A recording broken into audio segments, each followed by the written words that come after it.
Councillors, ladies and gentlemen, I'll call the meeting to order and thank you for attending tonight's council meeting. Introduction: in the event of an emergency, the building may be evacuated. You'll be required to vacate the building by the rear entrance and gather at the breezeway between the library and the art gallery buildings. This is council's designated emergency muster point. Under no circumstances is anyone permitted to re-enter the building until all clear has been given in the area deemed safe by authorised personnel. In the event of an evacuation, a member of council staff will assist any member of the public with a disability to vacate the building. Apologies, there being no apologies. No apologies, but I will explain that our CEO is on carers leave at the moment and I'm filling in for him as for tonight. Thank you. Item 1.2, live streaming and recording. This council meeting is being live streamed and recorded. By speaking at the council meeting, you agree to be live streamed and recorded. Please ensure that if and when you speak at this council meeting, that you ensure you are respectful to others and use appropriate language at all times.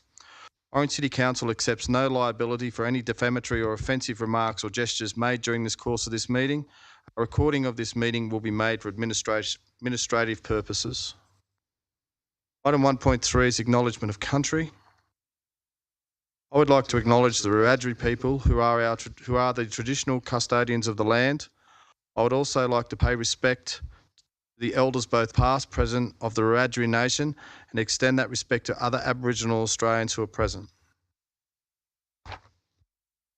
Councillors, does anyone have any declarations of interests? Councillor Kinghorn. Yes, thank you, Mr Mayor. I have interest in the Planning and Development Committee items 2.5 and 2.6 relating to 103 Prince Street, as I own property and run a business in the area directly opposite the site. Thanks, Councillor Kinghorn. Any other councillors? Councillor McDonald. Thank you, Mr Mayor. I have a similar interest in that I am employed on a casual basis at Anson Medical, given that it's near 103 Prince Street, but I'll be staying in because it's non-pecuniary and non-significant. Thank you. Any other councillors? No other councillors. Mr Mayor. Councillor Duffy. Councillors, you may be aware that we saw the sad passing of the Mayor's father over the... the Mayor's father was a person in our town. Gave a lot of individuals, not only in the sport of rugby, but also as a mentor to... And I think it's only fitting that our council stand and rise and give us silence.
Councillors. Travel safe, Brutus. I'll just say a couple of quick words about that. Obviously, it's still a bit raw. We had the funeral yesterday and I just want to thank the councillors. I want to thank the messages and the phone calls I got. I thank you very much. I'd like to thank for the flowers from behalf of council and thanks for that. Thank you. The council meeting will now adjourn for the conduct of the open forum. We have two speakers tonight. Speaking on item 2.6, development application DA 98/221 103 Prince Street. Our first speaker is Caroline Myers from the New South Wales Department of Planning and Environment. I'll just introduce the councillors, Caroline, if that's okay. We'll be Councillor Jeff Whitten, Councillor Tammy Greenhout, Councillor Mel McDonald, our Deputy Mayor Gerald Power, Councillor Mallard, Councillor Peterson, Councillor Duffy, Councillor Floyd, Councillor Evans, Councillor Kinghorn and Councillor Miletto. You've got 5 minutes.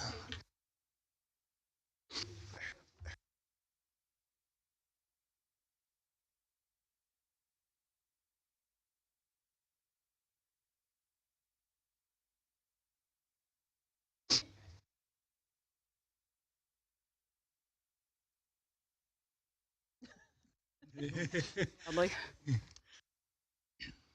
Start. Ready? Thank you. Thank you for the opportunity to speak tonight. I'm here from Department of Planning and Environment. We're the lead tenant in the office building located at 105 Prince Street. As a starting comment, I'd like to reiterate that we remain very supportive in principle of the introduction of higher density housing in the town. I think it's a very exciting opportunity. And we do note the significant revisions that have been made by the applicant to date to the plans and do regard them as a substantial improvement overall to the plans. And the comments that we've made in the letter that we've submitted, and a couple of which I want to highlight tonight, are intended to contribute to overall improvements in design. There's two issues I want to raise. The first relates to the request for height variation, which seems predominantly to be able to accommodate the 2 penthouses on level 5.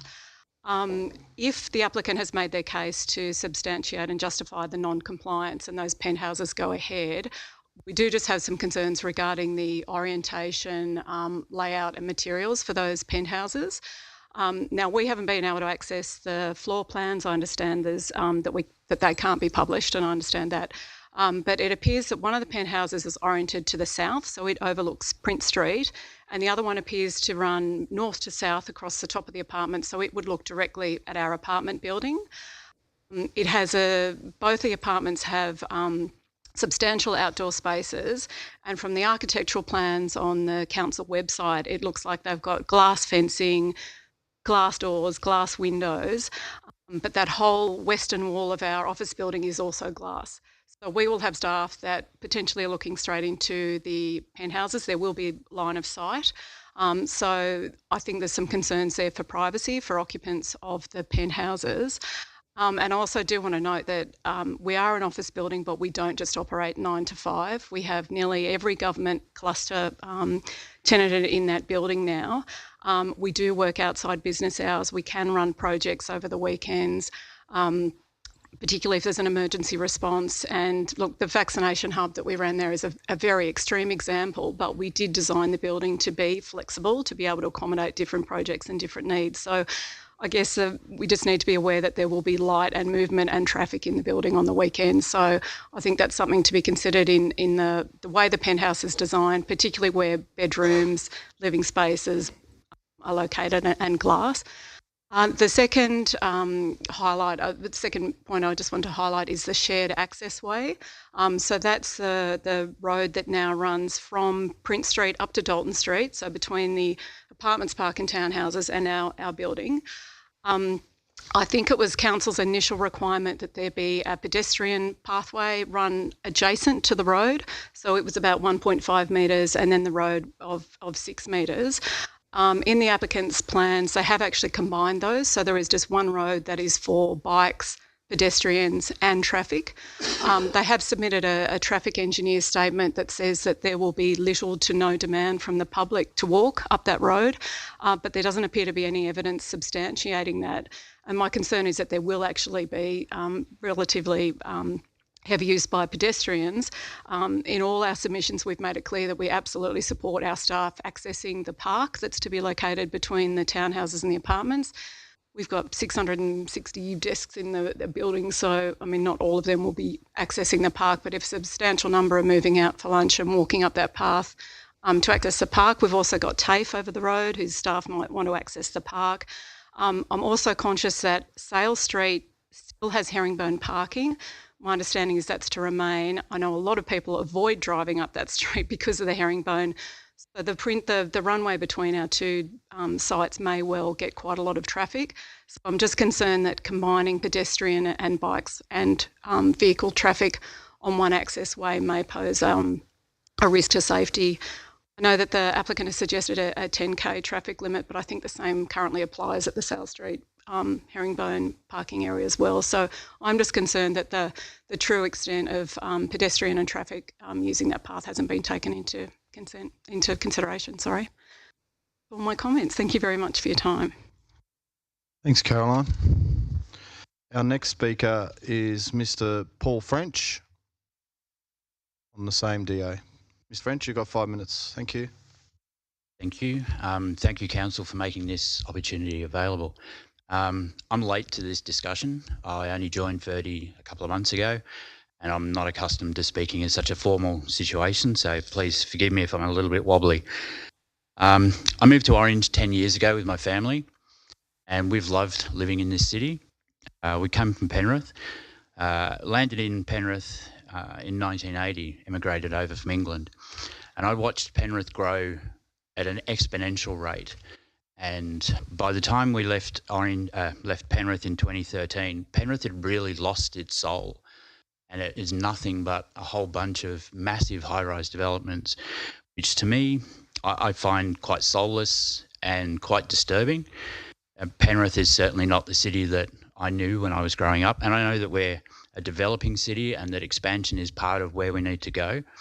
But I see this from a residential point of view as being a pivotal point in our history. And I just hope that we make the right decisions, we don't go too hard too soon, and that we don't over-jam an already fairly congested CBD. My concerns are for the number of cars that are going to be attached to this development. It's not just the individual people that live in the houses. There'll be investors that are buying these properties. It's certainly not, the sale price isn't tailored to the lower end of the market, it's the upper end of the market. And I can see investors buying them, renting them out, so then you'll have multiple people with multiple families potentially in each unit. So the number of cars that will be added to that, apart from the 100 that will be parked inside the development, could be as high as another 200 or 250 cars. And I don't know where those cars are going to go. We have 400 car park spaces for our office development. And, we still see cars parked on the street when we have large events on. And, the impact to the businesses in that area, I'm concerned that we are going to see too high an impact on the street parking, which will impact those businesses, even the ambulance station. I also noted that the Seeker traffic report is fairly light on. It doesn't give us any indication of traffic congestion or even traffic rates throughout the intersections. And I understand, again, I'm late to this, that this may have been discussed before, and that council has some data on traffic flow, but I haven't seen anything, and I couldn't find anything that gave any indication of how much extra traffic that it was going to put on these beautiful leafy streets.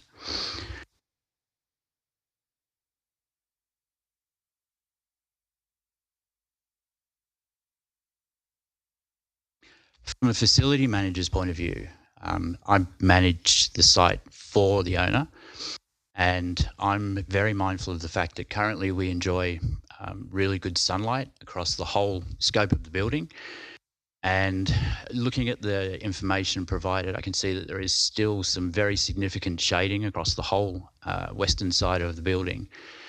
And my concern there is that what we currently have as a 5.5 star rated building is going to have a significant impact on the energy and the energy consumption, and also on the wellness of the people that are currently able to enjoy that sunlight. And that's going to be removed. All of these things can be fixed, but the problem is that they cost money to fix. And I think that the developer obviously wants to get maximum return. We need to make sure that we get the best result for Orange and its future. Thank you. Thank you, Mr. French. Councillors, that concludes the open forum, and we now resume the council meeting. There are no mayoral minutes. Item 3.1, confirmation of the minutes of the previous council meeting held on the 18th of April. Move the minutes, Mr. Thank you, Councillor Whitten. Seconded by Councillor Mallard. Any discussion? Being no discussion, I'll put the motion. All in favour? Against? Carried. This council meeting will now adjourn for the conduct of the policy committees. I will now ask the chair of the Planning and Development Committee, Councillor Whitten, to do planning and development. Thank you.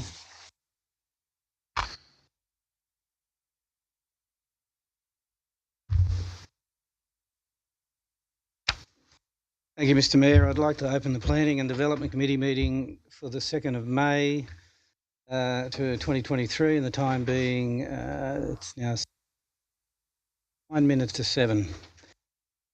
I'm aware of declarations of interest from Councillor Kinghorn and Councillor McDonald. Any other councillors have any declarations they wish to declare before I read? Item 2.1, items approved under delegated authority. There is a recommendation on page 5. It's been moved by Councillor Evans, second by Councillor Duffy. Discussion on this item. Councillor Duffy. Mr Chairman, I have a discussion. It's on page 7 on determination date of the 28th of March of a DA, Mr and Mrs Acado of 14 Corrali Drive. This is for the demolition of a garage and other buildings that are there. But my main concern is, and I've had a lot of phone calls and visits from people who live alongside that area there about noise all through the night and various different types of being woken up. And I know that side of the matter is a police matter, I'd imagine, or something, with the case may be. But I hope, and I asked, this occasion I asked the director to take it on notice. But if there is going to be is there going to be a DA come in for an extension of the building, I do believe that we may have some authority over what can be built there and what can be actually used for. I'd just like a comment. I'll ask Mr Hodges to answer your question. Mr Councillor Duffy. Through you, Mr Chair, I'll take that one on notice. It's a little bit to unpack with that one. It's talking about group homes, and there are state planning legislation roles around that, so we'll just investigate that site and we'll come back to council. Thank you, Mr Hodges. Councillor Duffy. Any further speakers? No further speakers. I'll put the motion. All those in favour? Against? The motion is carried. Item 2.2, planning proposal, Shirley rezoning Hawke Lane Park. The recommendation is on page 10. Been removed by Councillor Duffy. Do I have a seconder? Councillor Powell. Any discussion on this item? Councillor Miletto. It's just a question to the Director with regards to the flood mitigation, and that there are a number of blocks which have been reduced in size. I'm just curious to know how many more housing blocks there will be, what effect the surface water flow into the dam is going to have once it gets past the dam and go back through Orange. Thank you, Councillor. Hodges. Thank you, Mr Chair. Firstly, in relation to it, there's about 8 blocks that's additional in that subdivision with the dam. So in relation to that, the dam is permanently emptied, so the wall's taken down, so it's taken away the flood risk. That's purely why this has opened up the potential for this to happen. That's firstly why the blocks can get there, so there's 8 of them. In relation to downstream impacts, the potential therefore, so what I understand is Councillor Miletto is asking is the water that used to be held back by that dam, what happens downstream to the town. So under the Development Control Plan, the Master Plan for the Shirley Estate, there are a sequence of detention ponds further downstream that mitigate the impacts of flooding. So they're a bit like our wetlands projects. So they're closer down towards the railway line for that estate, so it drains the whole lot of that area. Again, just a supplementary question then. So can I assume that council's responsibility, even though it's a development by somebody else, it's council's responsibility once that water leaves the dam? We own the dam site now. Yep. In relation to thinking through that question, I can probably answer that one for you. Once the development's been approved and constructed, council has responsibility for all the stormwater. So right from when it hits the comes out of the house drainage and into the curb and gutter. So any stormwater that comes into the curb and gutter is council's responsibility, and manage it appropriately. So I understand Hawke's Dam being constructed into a detention basin. The reason we bought that and drained it and constructed it as a detention basin was primarily because of the perceived risk of a dam failure on the immediate proposed houses downstream. By turning it into a detention basin, we have excess capacity in there, which allows a little bit of intensification within the overall Shirley development. And look, I certainly support the Shirley development. I guess what I'm curious about is, and maybe in the report, but I've overlooked it, if we were to get, say, 2 inches of rain would dam out of that area that Shirley once it's developed. To leave the Hawke's Lane Dam would only, I think it's only got a 375mm pipe underneath it, and the rest is held in storage. So it wouldn't spill after 50mm of rain. I guess what I'm trying to ask is, Council, a confident system that we have in place is adequate enough to handle the water which is going to come out of the roads and the... We are. Thank you. Mr Chair, I might even add that Council's Engineering Services Department have updated the flood studies as we do with normal riverine flooding events. So it's been updated to allow for the removal of the dam. So that's the 1% floods that we allow for, and it's normal process during developments to consider pre and post lows of subdivisions. So it's normal course. So yes, the studies have been updated. Does it actually go once it leaves the dam? Is there just one route, or is it going different directions? It has both a piped route and an overland route that follows the roads. But it's essentially it's quite a large dam, and now that it's been emptied and it's just got a 375mm pipe as the drainage outlet, that just connects in with our the remainder of our stormwater drainage system that's being by the developers for their corresponding sections of roads. Which goes where?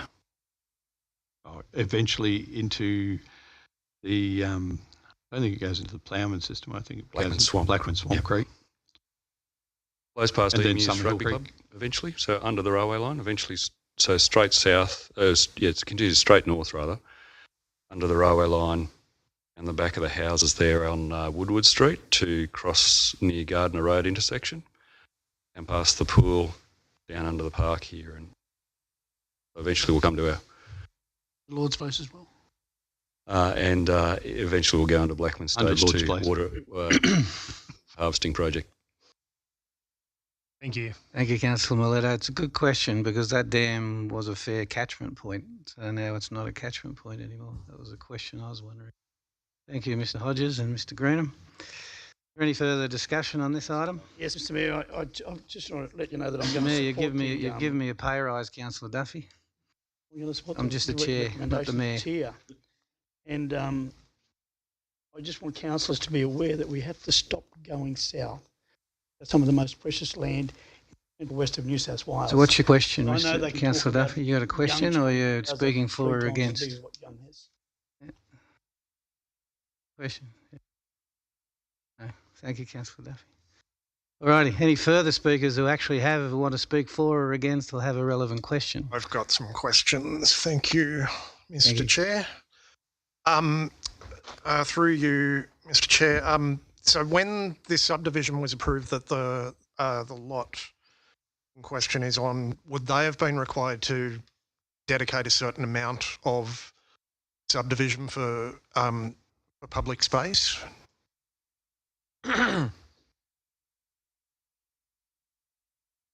Through you, Mr Chair, yes, the master plan for the site did allow for a small pocket park down that way. It was always an awkward size and difficult to get to, so the value to us was quite low. we would have had to purchase that land off the developer, so it wasn't going to be dedicated to council free of charge. And purely that park was identified in the area where the flood overland flow path was for the dam. So it was in our interest to, with the lack of value to us, that it go back to the residential use. Okay, so the only public space in that subdivision is the lot that we're looking at rezoning. On those 8 blocks, yeah. Yep.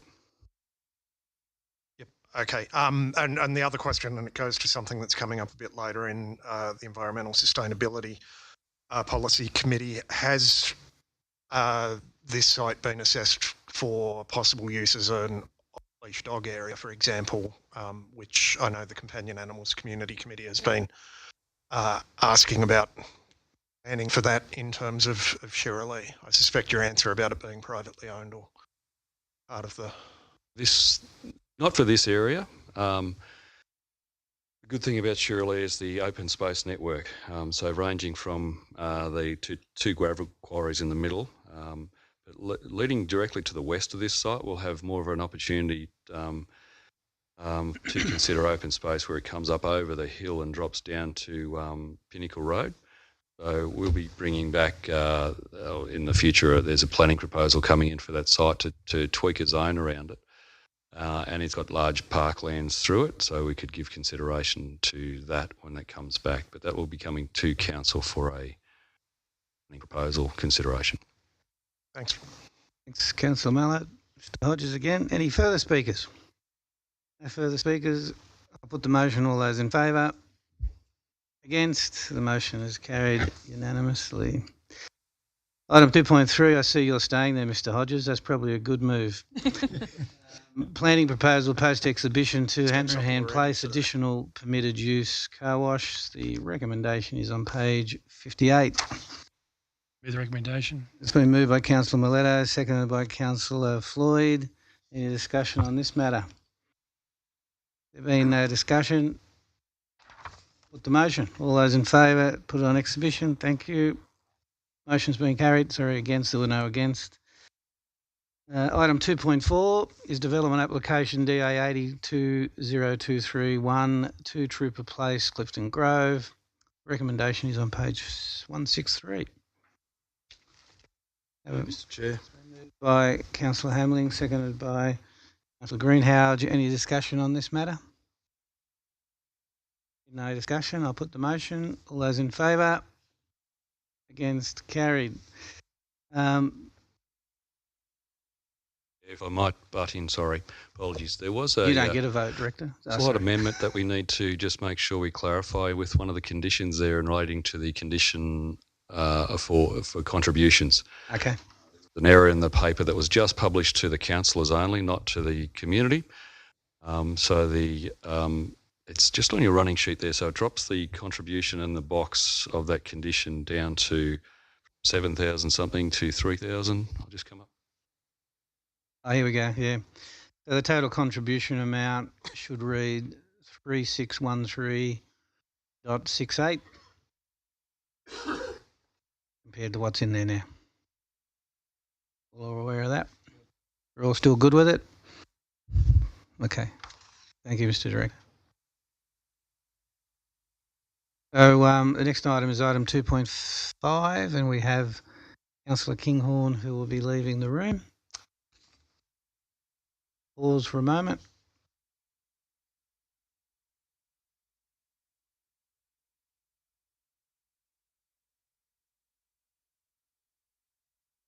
Okay, item 2.5, development application DA 982022, voluntary planning agreement, 103 Prince Street.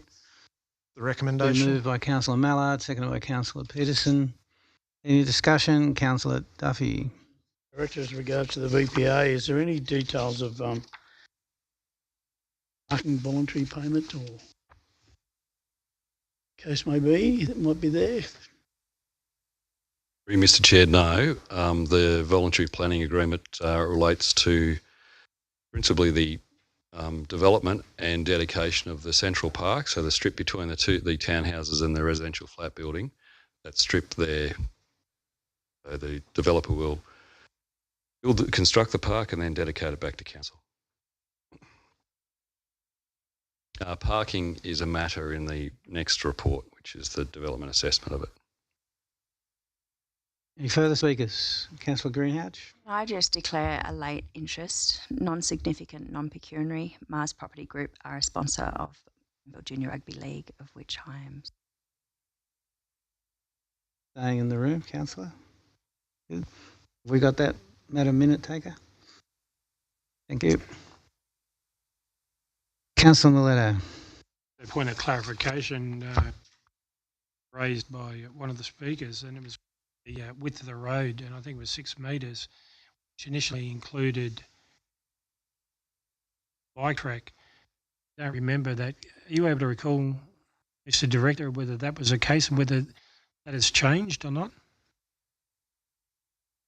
Again, I might defer that one to the next item, which is the development assessment, because we can talk about how it's been assessed in that report there from the consultant. Thank you. Any further speakers? No further speakers. We have a mover and a seconder for the printed motions. All those in favour? Against? Motion is carried. We move on to item 2.6, and I believe that Councillor Kinghorn has declared an interest in this item as well. Item 2.6 is 103 Prince Street as well. The recommendation is on 226. Have a mover. We move by Councillor Floyd, seconded by Councillor Powell. Any discussion on this item? Councillor Miletto. Point of clarification with regards to the height of the building and the penthouses on top. My understanding is from the original development application that the penthouses were set back. Just wondering whether that's still the case. If so, is the height of those? How does the height of those penthouses affect the offices which the speakers spoke about? My understanding is they were above the height of the building. Is that correct? Agree, Mr. Chair. That's certainly correct. So, whilst there's a big business paper on what Councillor Miletto is referring to as the where the height and privacy matters are being considered by the consultant is on page, as by our iPads, page 479. And it does talk about the height of the penthouses is 1 full floor above DPI building next door. So officers won't look into those units. Houses with their open space potentially look that way, but it's still separation of from the edge of the building. There is a little bit of a setback of the penthouses back in further from the edge of the building, but the main edge of the building to the eastern boundary towards DPI just in this side is 10.5 metres, as has been pointed out tonight. And then there's the setback of the driveway of DPI across. So in relation to what's looked at as standard architectural design separation, like you look at our development control plan, it allows for about a 9 metre separation is acceptable. So we're well in excess of that. So so Mr. Crump's report has actually highlighted that whilst it doesn't say those numbers, when we get on 9 metres, and we've got that just on the setback here, doesn't trigger a non-compliance. So they've exceeded that. From a privacy point of view, we moved on from that in the assessment. Thank you. And with regards to my previous question, last agenda item, width of the street, the potential to have a bicycle lane going through there. Thank you, Councillor Miletto. Yes, initially in the development control plan and the master plan for this site, there was a roadway and footpath coming down that side. We did want to really push for the inter-block connection so people don't have to walk right around both developments.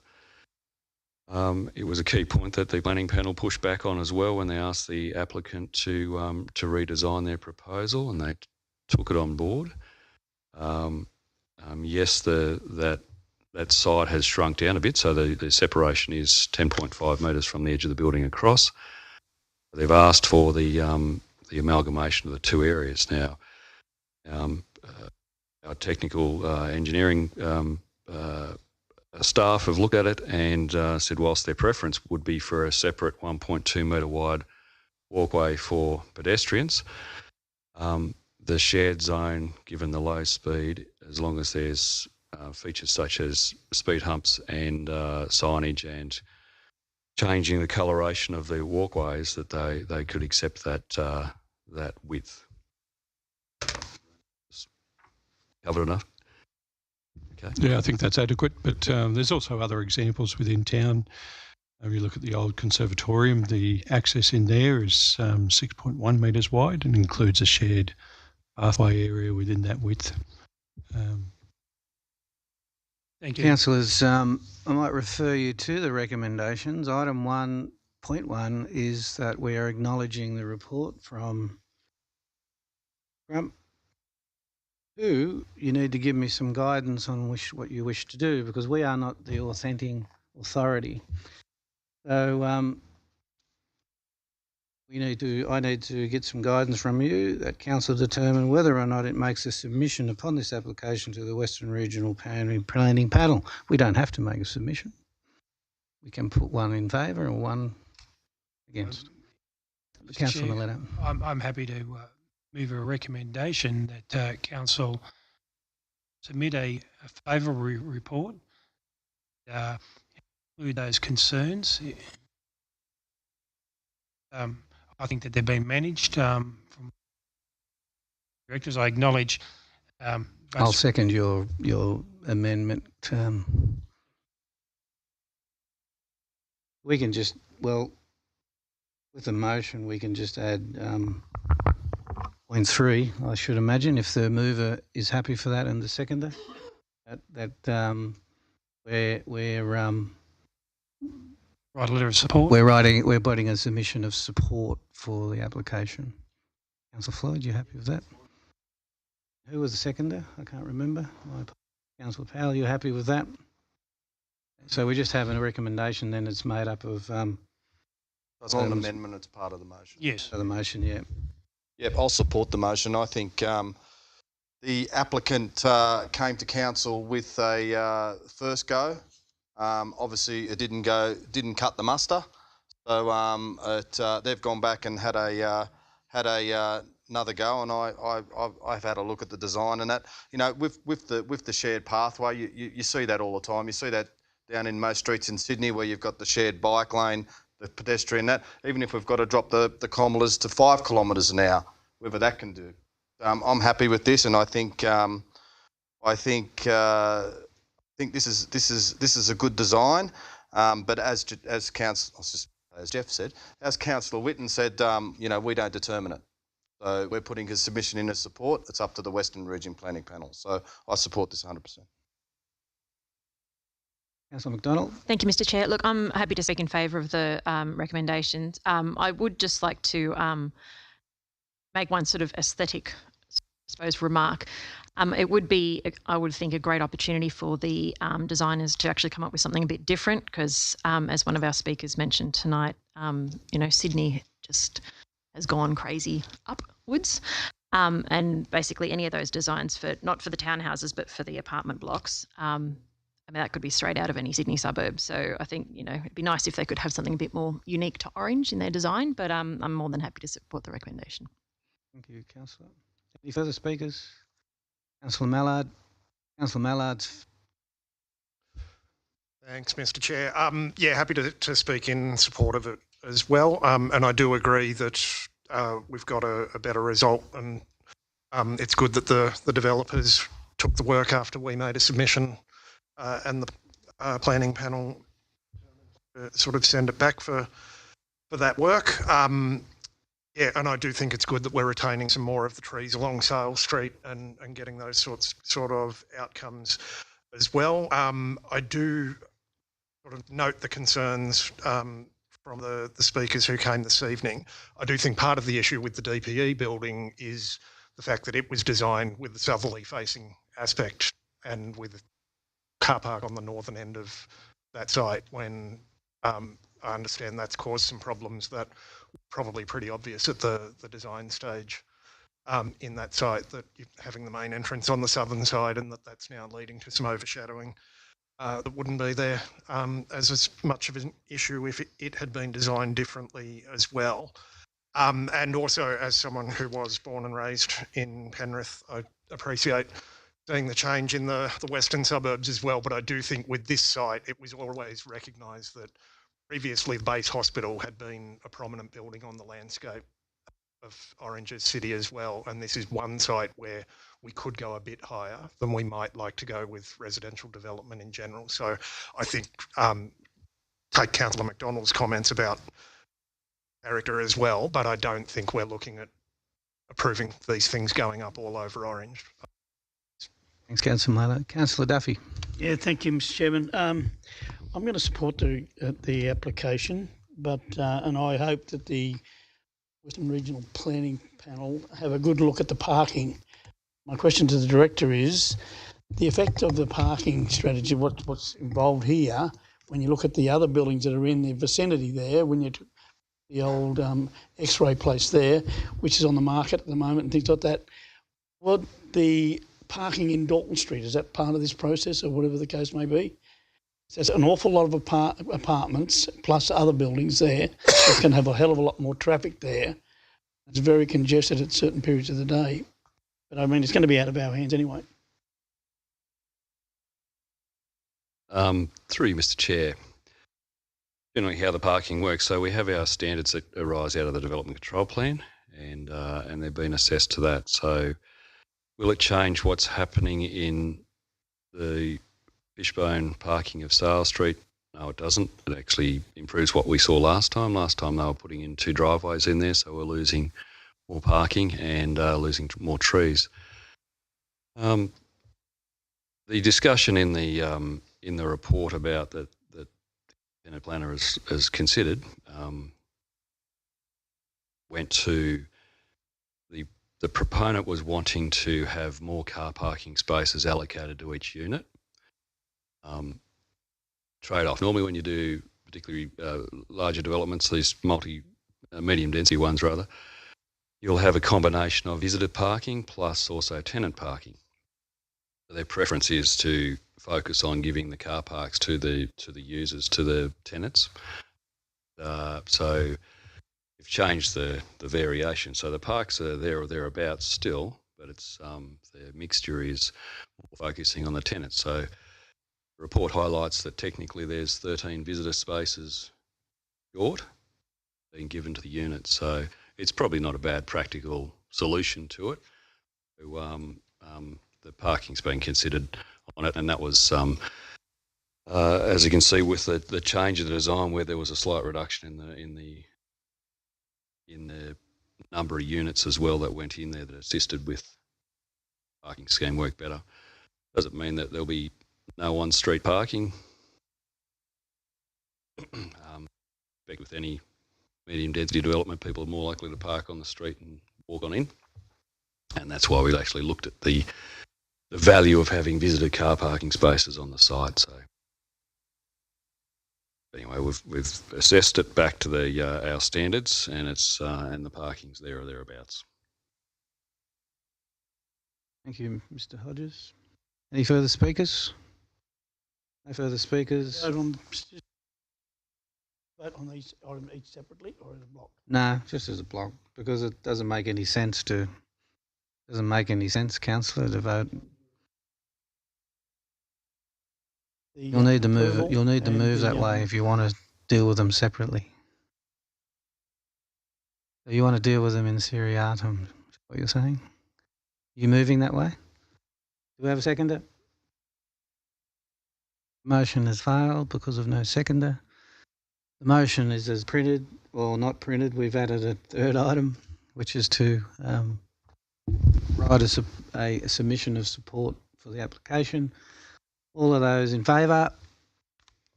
Against? Motion is carried unanimously. Thank you, councillors. I'll close the meeting at 19 minutes past 7. And I'll call on Councillor Miletto to conduct the Employment and Economic Development Committee meeting. We better bring in Councillor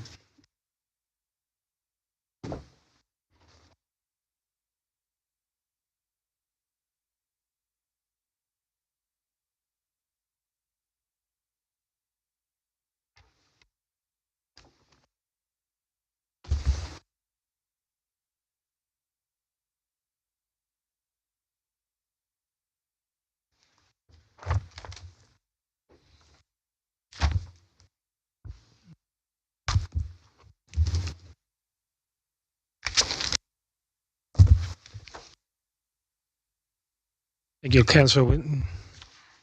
Time being 7:19 p.m. I'll now like to open the Employment Economic Development Policy Committee meeting.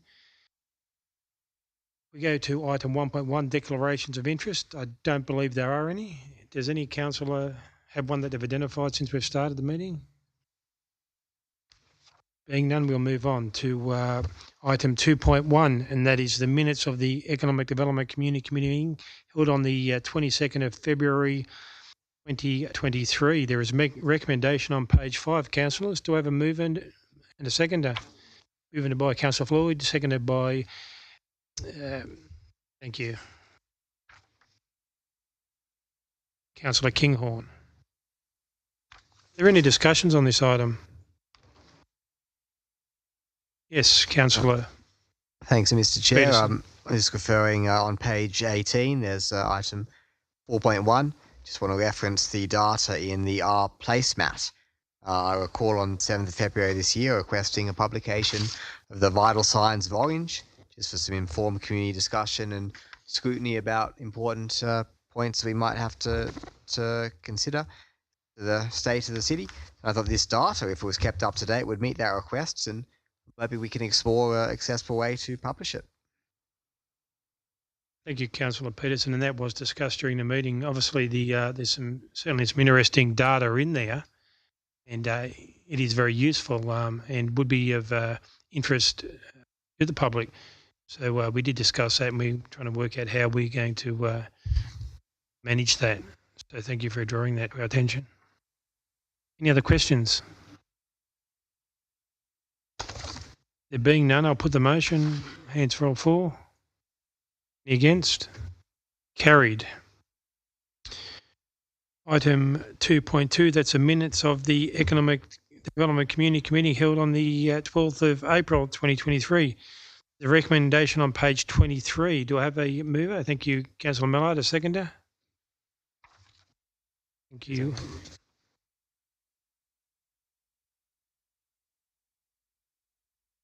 Any discussion regarding this item?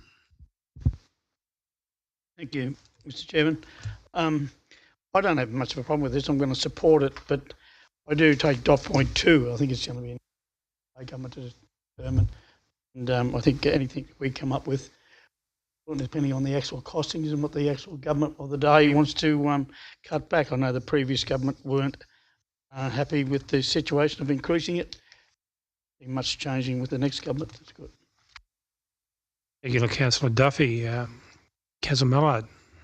Thanks, Mr. Chair. And I obviously support adopting the recommendations and definitely support supporting the position of the Orange Rail Action Group and those 3 campaign points that they're pushing for. As someone who used to be a regular weekly commuter down to work at State Parliament, definitely more direct train services, extending those Bathurst bullets, especially if we do get some new trains coming through at some point, would be great, and providing those options for people to get more accessible and affordable travel.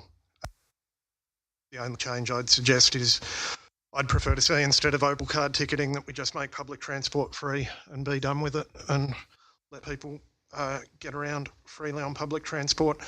I also did want to just comment briefly on page 34 of our papers which is page 9 of the meeting papers for that meeting, just to note the truly horrifying 5-year housing trends there of a 106% rise in median price of houses, 77% rise in median price of units, 49% rise in median rent for houses, and 92% rise in median rent for units. And I know there's been some data recently suggesting that housing, that those sorts of prices are stabilising, or even I saw on CoreLogic data some reporting recently that it's dropped. But when you look in the context of the long-term trend, the housing market is still well and truly broken. And we've got to keep working at what we can do to fix it and to get more social and affordable housing for people who just aren't going to make it in that market. Thanks. I do apologise. Councillor Evans, you seconded.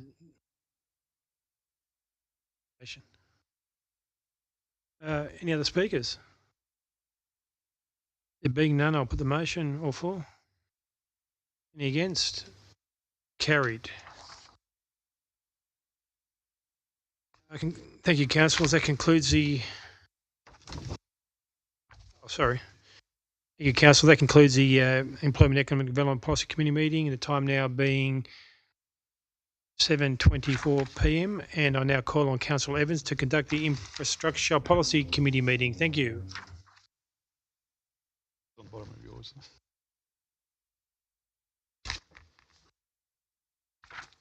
Thanks, Tony.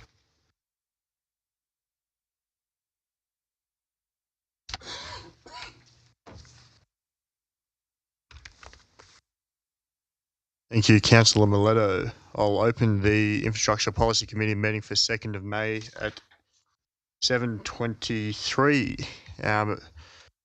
There are no declarations of interest for this paper, so I'll move on to item 2.1, which is on page 5, a recommendation. I have a mover, please, for the City of Orange Traffic Committee meeting. Councillor Peterson, Councillor Miletto to second, thank you. Any discussion on the Traffic Committee meeting minutes? That talking about runners and everything on Bargwana Road and Hiney Road, and I live in that area. It's Thank you, Councillor Whitten. for the record that I live there.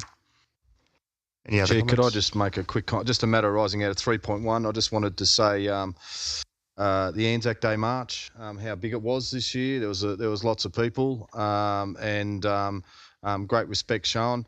The dawn service was moved ahead half an hour this year, so you could actually see people when you were leaving and see where you were going. And the main service was absolutely packed to the rafters, and the street march again packed to the rafters. So just wanted to make comment on Anzac Day. Thanks, Councillor Evans. Councillor Hammerling. Any other comment? The question through you, Mr. Councillor Chairman. Whitten. I note in 3.2 in the minutes that there's using the speed limits for Leeds Parade for the Orange Show.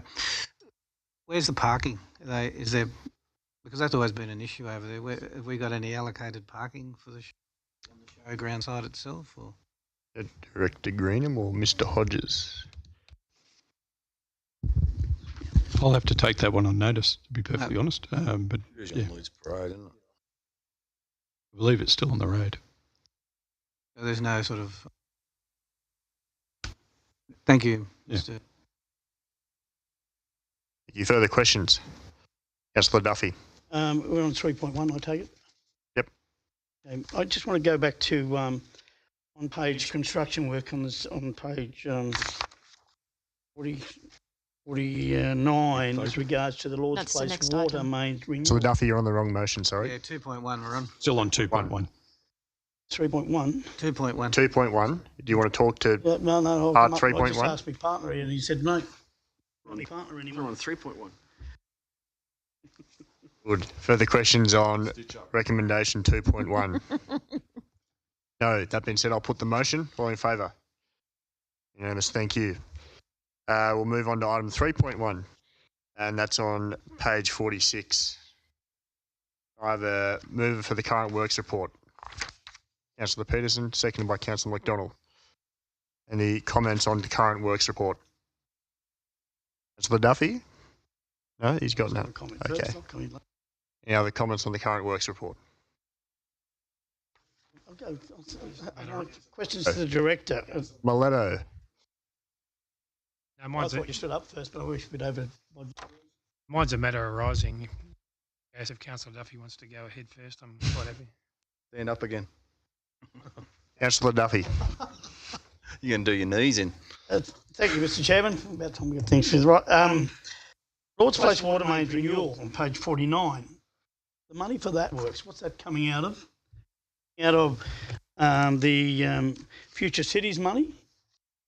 Well, and I have a question on the Future Cities. We have come to council in due course, fairly quickly, I would assume, the total costings of what the Futures of Lord's Place has been so far. I've been told there's going to be an extension of Lord's Place to go further south. I know if you have a look at the online poll, 94% absolutely want nothing to do with it, and 6% are happy with it. So, I just want to know where all the money's coming from. What is it going to be spent? Because I mean, the general public are calling it Disneyland.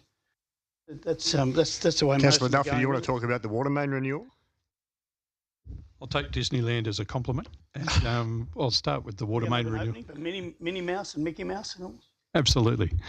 The water main renewal works obviously comes out of the water fund, so it's under that rather than the general fund, and certainly not the Future City Fund. Now, my next question is I'm happy to provide an update, conclusion of the works. Place so far. Absolutely. Thank you, Councillor Miletto. Do you still have a question? Yes, might get probably a question for Mr. Greenham regarding Summer Creek Causeway. My question is, I've been contacted by numerous people, and people who use Summer Creek for rowing or walking. The extension of Lone Pine Avenue across the southern road there, there's a lot of significant potholes in that area. But if you follow it around where the road then turns to unsealed, it's closed off obviously, but people are still accessing it, go to gain access to Summer Creek to boating or. But if you come around further you get on the unsealed section, there's a causeway there which is being significantly damaged. I appreciate that the road itself has been closed, but I guess my question is there any funding being made available or any decision being made to actually repair that so people can thoroughfare to get from the Southern Distributor to across to the Orange Health Service, which is a route, I suppose, if you can. Okay. I'll just get clarification. When you're referring to Summer Creek, you're referring to Spring Creek Dam? Sorry, Spring Creek Dam. My apologies. Yep. Okay. So at the moment, Kinross are the only ones that are permitted via development consent for access onto Spring Creek Dam for rowing purposes. There's public access to Spring Creek Dam for bird watching, and there's a number of hides around the dam itself.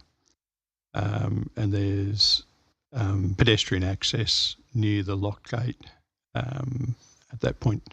If I come to the road being closed, unfortunately it wasn't damaged during any of the declared events. It was damaged significantly before that in just some of the minor events leading up to the declared natural disasters. So it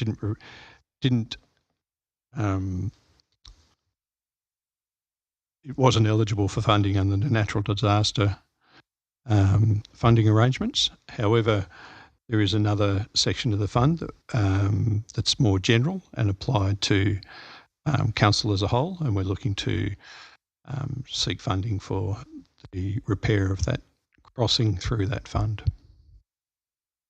Thank you, and I'm just wondering, based on the phone calls that you received, is there any possibility that council could have a look at those potholes leading down to that gate entrance that you were referring to?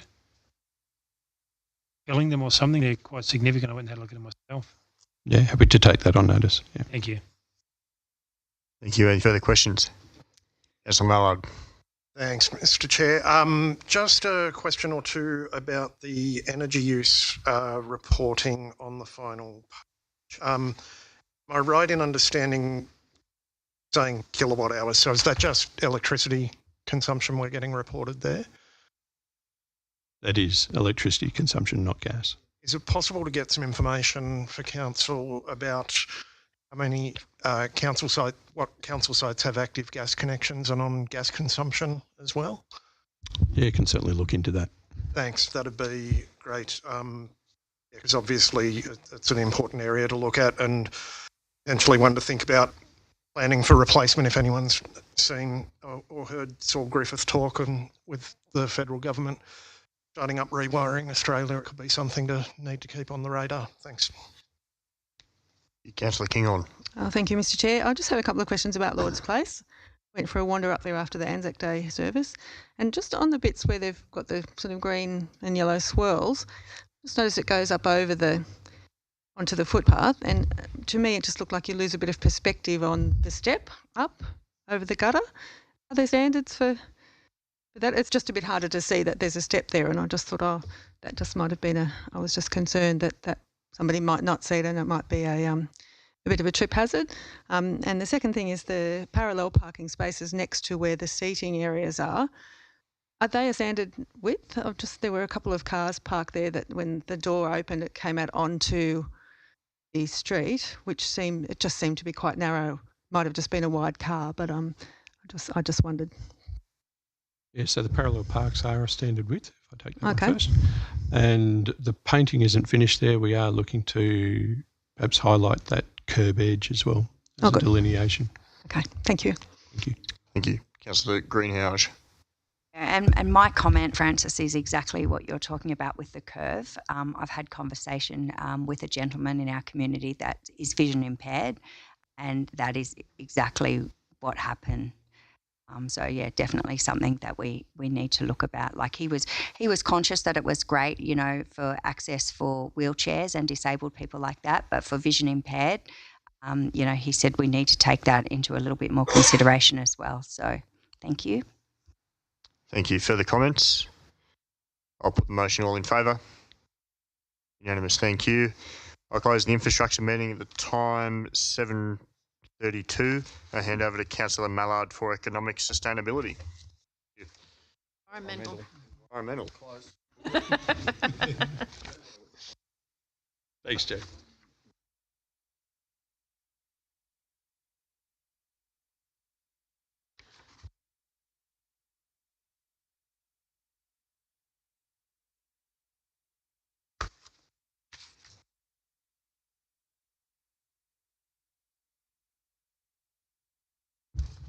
Thanks, Councillor Evans. And I will open the Environmental Sustainability Policy Committee meeting on the 2nd of May with the time being 7:33. Item 1.1, declarations of interest. Nobody had declared any interest. Do we have any declarations now? There being none, I will move on to item 2.1, minutes of the Companion Animals Community Committee meeting of the 2nd of March. There's a recommendation on page 5. Can I have a mover? Seconder, Councillor Greenhalgh, Councillor Peterson, thank you. Any discussion on this item? Yes. Councillor Duffy. Kevin, might go back to the maintenance of off-leash areas. I noticed at the Forbes Road there's an I'm just concerned about the parking.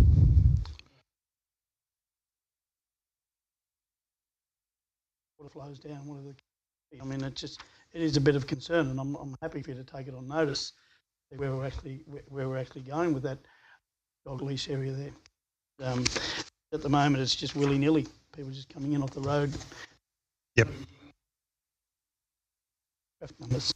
Yep. Yeah, there's definitely been discussion by the committee about that, and also about potentially better signposting of Lombardy Way access to that park as well, which might be one of the solutions for it. But take that on notice. Thank you.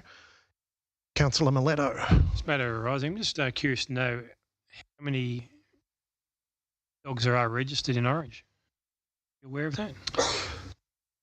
Not off the top of my head, and I think that's item 3.3.2 in part 2 of the recommendation. I think goes to that to an extent that we're wanting to look at producing those sorts of figures. Not sure. I'll just check if Mr. Hodges wants to offer any. Yep, we'll take it on notice. Just an additional question. I had a phone call today, and the resident was concerned that the neighbour had a pig dog. I'm just wondering what the restrictions are about breeds of dogs in residential areas. Whether there are restricted breeds. Yeah, I'm not aware of the detail, but Mr. Hodges is getting his steps up. And should that dog be registered if it's a certain breed? Through you, Mr. Chair. Any dog needs to be registered, bottom line. There are exemptions from the fee for working dogs, but every dog needs to be registered. We'll start with that one. In relation to breeds, yes, there's a list of about half a dozen dogs that are restricted breeds, so it does mean they need to be desexed, can't be bred with, obviously, if they're desexed, and they're kept in a cage. So dogs like pit bulls, Japanese fighting dogs, Brazilian fighting dogs. So it's that style of animal. The trick with some of them, the pit bull terrier is can be the same as a Staffordshire, like a Amstaff, American Staffordshire. And it depends on their temperament, whilst they're pretty much exactly the same breed. So there is a process for them to get a breed assessment, and it doesn't go straight to a restricted breed if they go that way. So there's still some processes around it, but bottom line is, yes, from a breed point of view, there are processes and restrictions on certain types of breeds, and every dog needs to be registered. And as far as education is concerned, is that information readily accessible on the council website? Yeah, council's website, and we have pamphlets as well that we give out, and letters that go out. So once somebody microchips a dog, because there's two steps. One is they put the chip in it, and then that's when they're first sold, so they're puppies. And when they get old enough, they then, I think it's 6 months old, they are required to be fully registered then. So there's another step. So if people have missed that second step, we'll also write to them personally off the state register with a reminder letter telling them of the requirements to register them. Thank you. Thanks, Councillor Miletto. Any further discussion on this item? Being none, I'll put the motion. All in favour? Against? Carried. Okay, we move to item 2.2, minutes of the Parks, Trees and Waterway Committee. Have a recommendation on page 10. This is 9th of March. Meeting. Thanks, Councillor McDonald. Seconder, Councillor Peterson. Thank you. Any discussion on this item? Thank you, Mr. Councillor Chairman. A matter arising out of the Parks, Trees and Waterways. Previously, late last year, we had a discussion about the Park bird aviary, and I wonder if the either director could give us an update of where we're actually with that.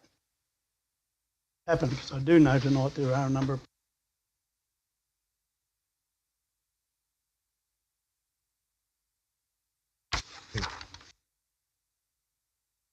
I think Mr. Director Maunder is coming for this one.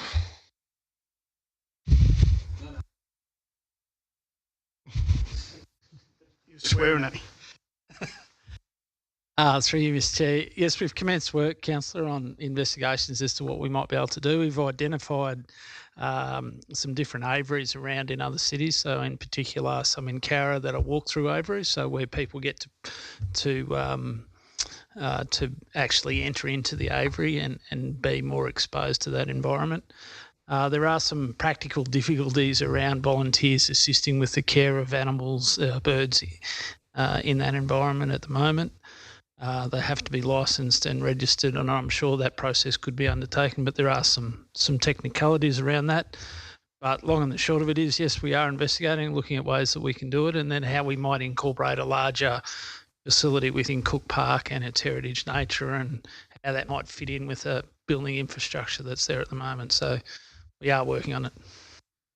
Just as a follow-up question, Mr. Chairman, my follow-up question is as regards to we've all been away to conferences and we say we want shovel-ready projects. I think just the quicker that we move with this and we can understand where the budget's coming, and we can approach the government on looking for shovel-ready project to get the process moving and get the job done, which is what the actual general public want. And we have got a conference coming up very soon, and one in November actually, I think, as well. So just bearing that in mind for when the budget comes. Thank you, Councillor. Will do. Yeah, Mr. Yep, Councillor Hamling then. I'll I won't make a comment, I'll ask a question. Could be a comment.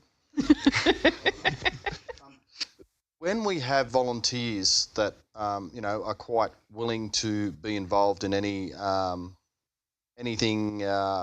birds, anything to do with council. Personally, I'd like us to enhance that keenness. And is there any way that we can help them facilitate to be registered to? What I'm trying to say is if there's people willing to volunteer out there to take care of our bird aviary, I reckon we should have our arms open and welcome them on board. Because I think we look at the bird, especially the bird people around Orange, that show they put over there over at Anzac Park is absolutely chock-a-block full of people. So there's obviously a lot of people that love their birds and quite keen in Orange, and I just think we should enhance and help them as much as we can to be involved. Was a comment or a question? I don't know. Part of the original resolution. Councillor Evans next. Thank you, Mr. Chair. Through you. 3.2 mentions the Mulder Street master plan, but there's no attachment. So I thought I'd just ask if we could get a brief update on the current status of the Mulder Street master plan, if there is any new information you can tell us about.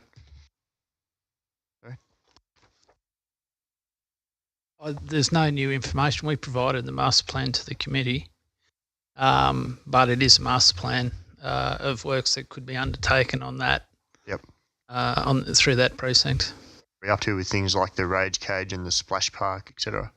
So the rage cage, the what do we call it? The multi-use games area. Like rage, it's rage cage. Yeah, let's call it a rage cage. We have closed the submissions for that. We received three submissions from good companies. We had an assessment. We nearly finalised the assessment, so we will shortly appoint someone to undertake those works. The splash park's a little bit more complicated in terms of its design, so we're just refining that. That'll soon go to tender.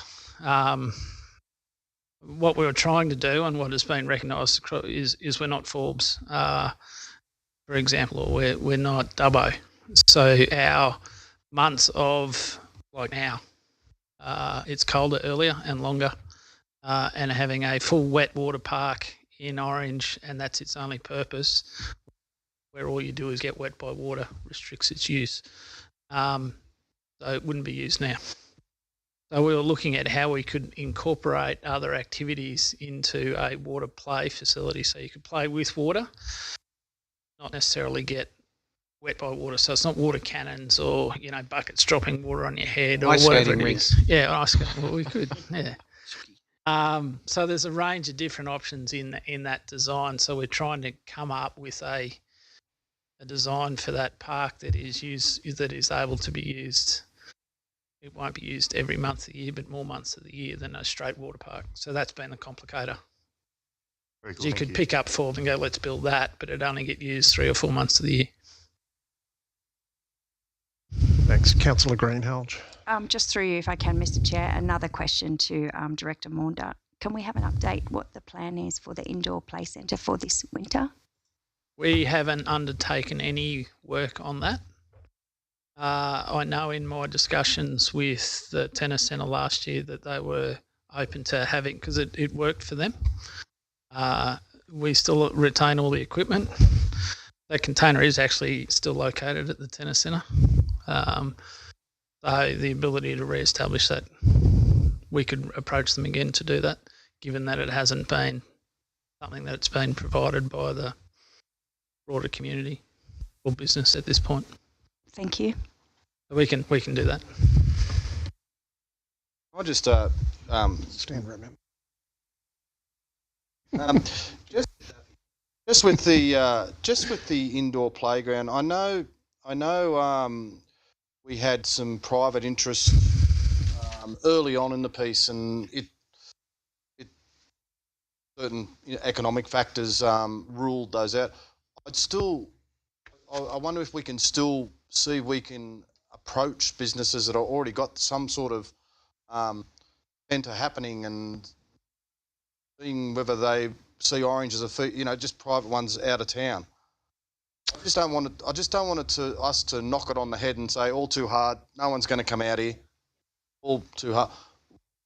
Can we somehow be proactive and search for those businesses that are open in other regional centres. I know Wagga's got an indoor playground. Just us being proactive to search out businesses to see whether they are what's their impediments about coming to Orange. Obviously, trying to find somewhere to go is a good start, but I just don't want us to get things that we go, oh, okay, it didn't work.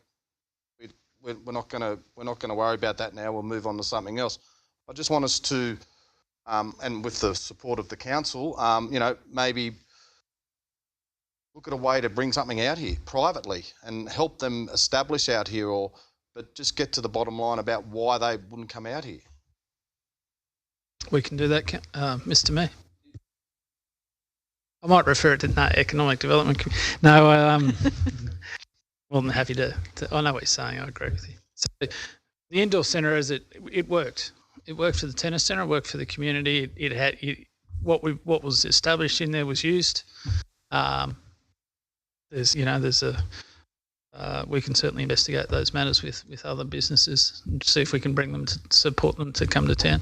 Because I had a fairly lengthy conversation with my kids, and they were up me. Yeah. We don't have flip out. What is? There's nothing. We've still got that factor of 6 months of the year. We're a bloody cold place, and there's nothing for the kids to do. And they're the only things, we've got the new golf centre down there. We've got the rooms, whatever those rooms are where you go and get escape rooms. We're still we've got 10-pin bowl, obviously, but we're still at the point where there's nothing for kids to do in winter. I was certainly on those days and days like today. I mean, we did have flip out and it did close. Business economics, otherwise it would still be open. So ultimately it wasn't supported by the community or the surrounds to a point that it was sustainable to keep operating, otherwise it would have. So that's part of the challenge. And part of the challenge is the cost of those premises. So when we did our investigation as for what startup costs might look like, the rental for a year for a premises suitable for the operation is significant. Staff and cleaning. So when I costed it, it was sort of, without trying, it was $250,000 a year operating for a facility for an indoor play centre. You had to buy the equipment or lease it. You had to clean it, secure it. You had all your running costs. Divide that by $5 a visit. It's a significant amount of support that's required to make it economically viable. And I think there's some of the challenges in that business that made it difficult. Otherwise, there'd be one. I totally get that. I understand the economics of it. Yeah, so that's just part of the challenge. We've got an art gallery down there, run at a profit. We've got a swimming pool over there. Does that I don't know how I put this. I don't want us to see running an indoor centre. But I just want us to be proactively seeking maybe a business and how we can help them come out here and open one up. It would likely require the support of council. Okay. To be frank, that's what it would require to make it economically viable. So Questions for you, Mr. Chair. What about the police boys? In my day, the go-to place was the police boys. Just a thought. So new police boys, yeah. So we do have the Ninja at the Ninja circuit that's over in Central West Gym. Central West Gym, that's right. So that's that's an indoor facility. Yeah, we can certainly explore it and look at what options, and we can bring it back to council. Yeah. Put a time zone in. Thanks, Mr. Maunder. Are we done with questions? Okay, we will come back around. Any further discussion on the Parks, Streets and Waterways recommendation? There being none, I'll put the motion. All in favour? Thank you, councillors. That concludes the Environmental Sustainability Policy Committee meeting, with the time being 7:50 p.m. I'll call on Councillor Duffy to conduct Finance Policy Committee.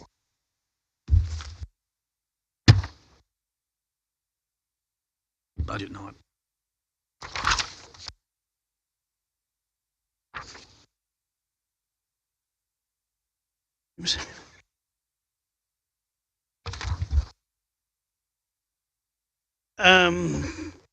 I declare the Finance Policy Committee open at 7:50, and being no declarations of interest has been decided a bit earlier. Is there anyone thought of something? Mr. Chairman, it's a long bow, but there is on page 5 of item 2,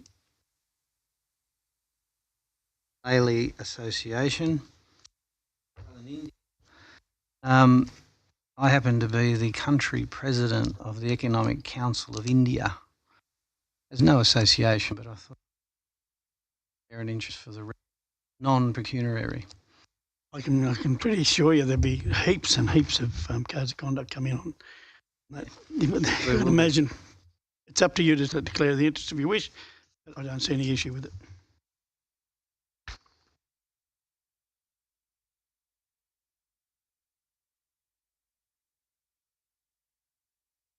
Yep. Good.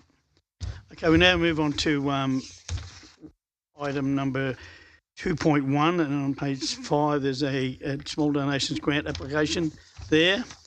We have a mover Chair. and a seconder for that. I move We need to that we go with point 1, that we make the donation now. Happy to second that. The donation moved by Councillor Mallard, seconded by Councillor McDonald.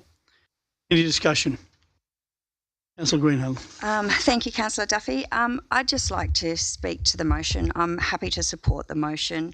I would also just like to make comment further to the motion that we put forward, and I believe the report will be coming back shortly about the function centre. The Orange PA hire for light and sound, $2,500. This event has to fork out of their own pocket for something that I truly believe we should be providing as part of the hire of the function centre. So, Councillor Evans and I have spoken about this at quite a lot of length about the PA facility and stuff like that. So looking forward to that report coming back further with the function centre. But yeah, just wanted to make a point of that. It's an additional cost they do have to bear for that event. Thank you, Councillor.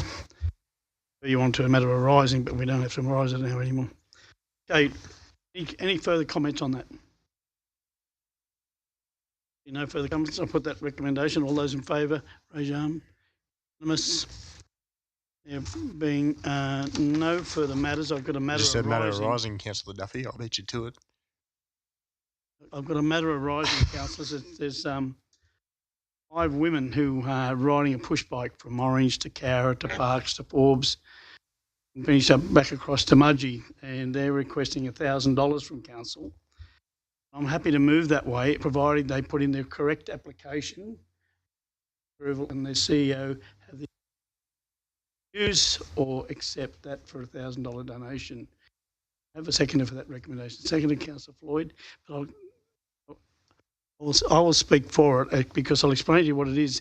It's Kids for Wings, and Kids for Wings is about youngsters with disabilities needing transport and all that type of things there. And these 5 women are, pretty significant ladies in the town. They've got a bit of grit in them, and they're either in the process of doing it now or whatever the case may be. I'm happy to forward the email on to the staff. Go there and leave the authority with the CEO to either approve or disapprove. I think the matter that it's involving youngsters with disabilities speaks for itself with a lot of things we give them money to. Probably nowhere near as needy as what this is. Councillor Greenhill. All good, you answered my question, thank you. Yep. Any further comment? We're moving in a second. Any further comment? Only, Mr. Chairman, that organisation is a fantastic organisation. My understanding is that pilots from all over the world, like 747 pilots, and that give up their time in their own time to come to Australia to fly those planes and those children to medical facilities. So a great... Councillor, going to put that recommendation. You have a copy. Put that recommendation. All those in favour, raise your right arm. Unanimous. Councillor, there's been no further matters for Councillor Duffy, matter Sorry. arising. Councillor Evans. So this could be taken either now or when we get to the normal council meeting, but given that we're nearly expended the general donations or small donations and grants program, I note that Councillor Peterson moved a motion last year that we suspend the small donations program until it's been reviewed. Given that we're at the end of, or nearly at the end of financial year, and we've not yet received a report or review on that, where does that leave that donation program coming into the new financial year? Director.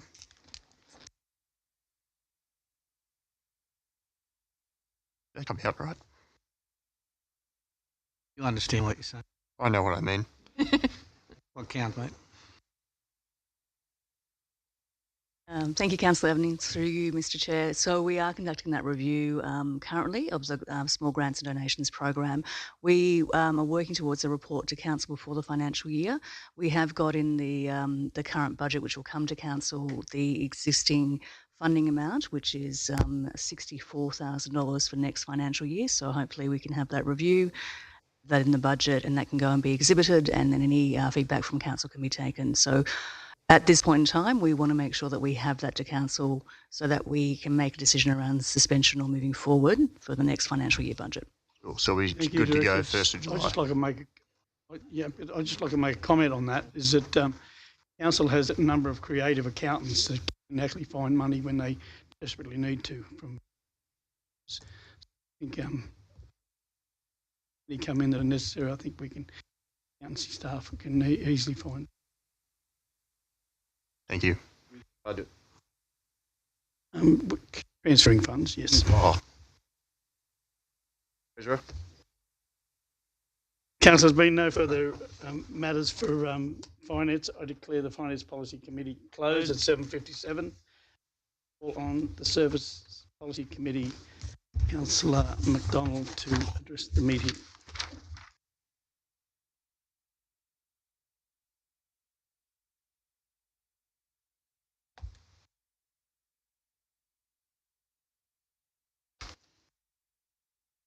Thank you, Councillor Duffy. I'd like to open the Services Policy Committee meeting, the 2nd of May, with the time being 7:58.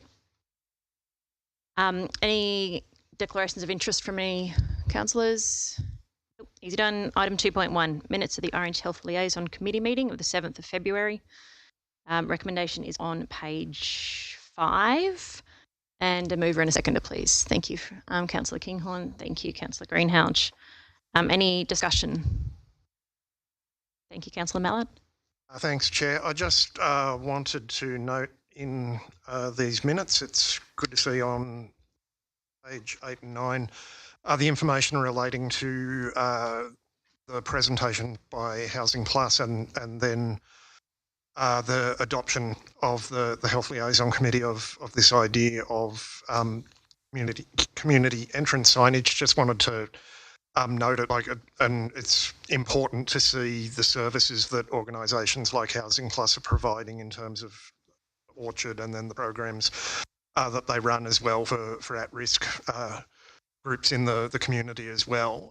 But then, just noting it particularly in the context, we're going to come to my notice of motion a little bit later, and I think there's a bit of a connection there that we might talk about. And I know Councillor Peterson circulated some info from the most recent meeting of this committee that he might talk about when the time comes as well. Thanks. Okay, thank you, Councillor Mallard. Councillor Peterson. Only because it was on the same page that Councillor Mallard was referring to. I can see a note about the palliative hospice idea, where Orange only has 2 beds. As of recently, that is now 5. We've got an additional one today, so good news story to share. Great news. Thank you, Councillor Peterson. Any other discussion? All right, in that case, I'll put the motion. All those in favour, raise an arm. Excellent. Thank you, Councillor Duffy. He was just late to the party. It's all good. Item 2.2, minutes of the Community Safety and Crime Prevention Committee of the 27th of February. Thank you, Councillor Miletto. Do I have a seconder? Thank you, Councillor Power. Any discussion? In that case, I'll put the motion. All those in favour, raise an arm. Thank you. Unanimous. Item 2.3. Minutes of the Spring Hill Community Committee meeting of the 23rd of March. Recommendation is page 43. Thank you, Councillor Miletto. Thank you, Councillor Greenhalgh as a seconder. Any discussion? No. All those in favour, raise an arm, please. Thank you. It's unanimous.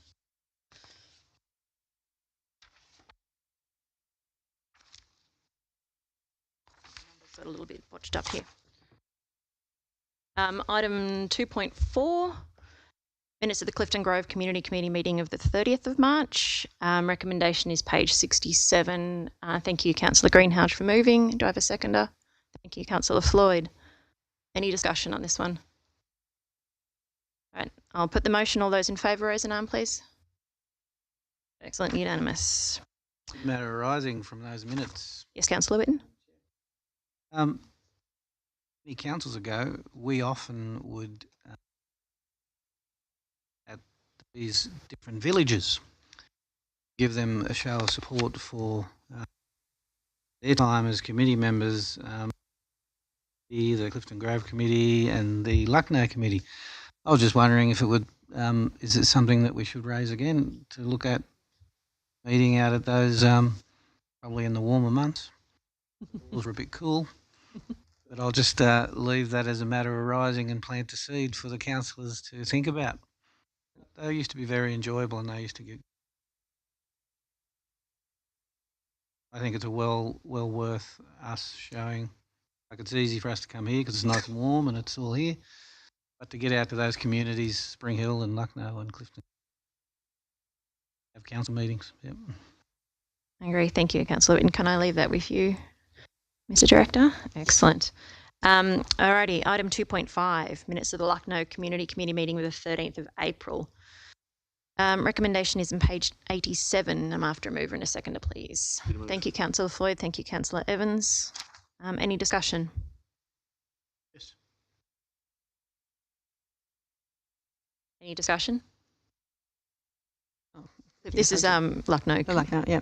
Just to curiosity, so our page 96, which is page 6 of the Lucknow Community Committee meeting, the recommendation was that if required, the Lucknow Community Committee expend $80,000 of the allocated $100,000 Lucknow budget towards the installation of the footpath from Beasley Road to the existing footpath at 4613 Mitchell Highway. Is that required? There was sort of nothing in there past that to say whether they were going to use that. I will pass that on to the Director, but I believe that design, we're still waiting on final designs and costings. Is that correct, Mr. Director Maunder, or...?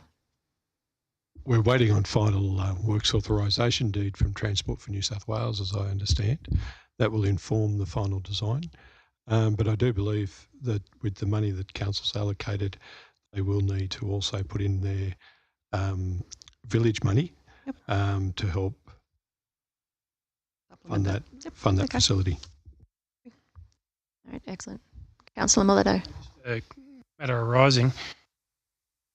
At a previous meeting, we discussed the issue of a building or the cherry container, which encroached onto the pedestrian footpath, I think it was. I was wondering where we're up to that and about having the owners move their back or area which was safer, and we don't. Is council liable if something happens with that there? I'll pass that on to... I think council's liable, but certainly the owner is liable. And I believe our works engineer and the manager, stakeholder and communications have also met with the owners. I have to take it on notice to find out what the resolution of that was, unless Mr. Hodges has some information that he can provide. Thank you. Madam Chair, the only just thing I wanted to add is our Manager of Development Assessments has written to the owner of the cherry container and raised the issue of the encroachment onto the land, as well as some signage out there. So they were given a period of time to respond back. So we're just waiting for that. Thank you. Can I just clarify with a container like that, does that require a permit or a DA to place it in a location like that? On the highway. Yeah, I've saw that too. I was often wondered what's that. That was the question. Mess haven't got them to move it. Through you, Madam Chair, the exact question was raised by the person that owns the ferry container. Under the state environmental planning policy for exempt development, you can have one shipping container in certain places, hence the one down the road. It can be there, so it was highlighted in the letter that went out. This one doesn't have consent and it's not on the land, so it doesn't apply. Reason why they've been asked to respond to the letter. And is there a time frame with regards to asking the owner to remove it? Considering it is a safety risk and it does skewer vision, especially around that bus stop. Yes, I just can't recall off the top of my head. I'll take that part on notice. There was a time frame put in the letter though, Councillor. Thank you. Councillor Evans. Yeah, thank you, Madam Chair. Matter arising, the Lucknow Committee has often discussed the speed of traffic moving through the highway there, through the community. At the last meeting, we discussed getting a report to the Traffic Committee and possible representation to the new state government to see if they'd be a bit more open-eared to the idea of moving it from 60 to 50 kilometres an hour. Just wondering how we go about getting the Traffic Committee to present that report and write to the Minister. Is there like a motion from me, or the Traffic Committee just look into that as a matter arising? Yeah, we can take it to the Traffic Committee. There's no issues with that. It's generally a matter for Transport for New South Wales that they take out separately to the Traffic Committee, but we can raise it to them. I'd wait and see what the response is from Transport for New South Wales before I'd consider writing to the Minister about it though. Thank you. It was 50 for a long time and then they changed it back to 60 for some reason. Yeah, and they're not very happy about it. Councillor Hamling. I just want to ask a question about the footpath. So at the moment, we've written for designs, correct? We've got a concept design, and as part of that, we now apply for a works authorisation deed because we'd be working on the state highway. How long is that going to take? Because this footpath saga has been going on for a fair while. We applied prior to Christmas. Yeah. We're expecting before Christmas. Before Christmas, yeah. Yeah. Any other discussion? We'll take that one on notice. No. He's done. All right. Have I put that motion yet? Derailed. Alrighty. All right. In that case, I'll put the motion, item 2.5. All those in favour, raise an arm. Excellent. Thank you. It's unanimous. That concludes the Services Policy Committee meeting, with the time being 8:09 p.m. and I call on Mayor Hamling to resume council meeting.